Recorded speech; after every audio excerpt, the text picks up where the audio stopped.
东北大酱虽然好吃，但是做起来非常复杂。今天带你们看看东北大酱块的制作过程。今天是做酱块的第2天了啊！一大早准备开始搅豆子了。把你大娘家这屋这锅掏出来，要不怕冻。上屋把那2锅也掏出来。现在把屋里这2锅也给它捞出来。然后这焐一宿，你看这豆腐肠比昨天色还好。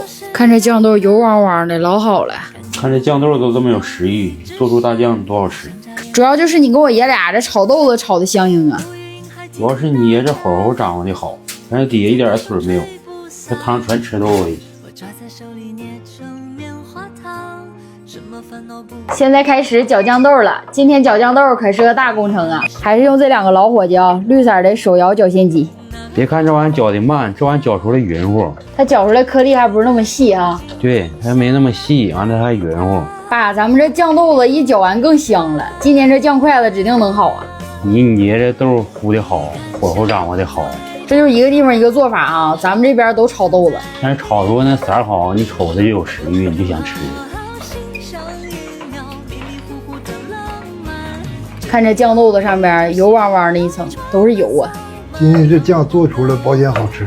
这今天来咱家要酱的，不得把那个门槛子又踏破了也。想吃我做大酱的人都咱们屯子都排到法国了。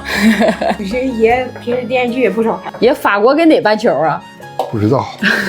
今天又是锻炼臂力的一天。今天摇完这些酱，就以我这个臂力，去澳大利亚能跟袋鼠打平手。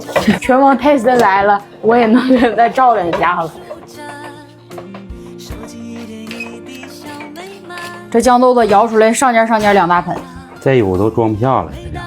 终于到最后一步做酱块了啊！又请出咱们40多岁的老酱模子了。这酱模子还是你3爷给咱家的，好10年了。给这酱模子底下先放一块塑料布，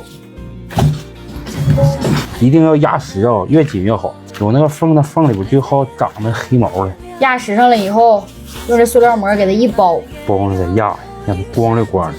看看嫩的板不板着，像豆腐似的。看板不板着？板着。我都不用蹲了，直接摆了。朋友们觉得这2大盆酱豆能做多少个这个酱块？现在已经做出来6块了。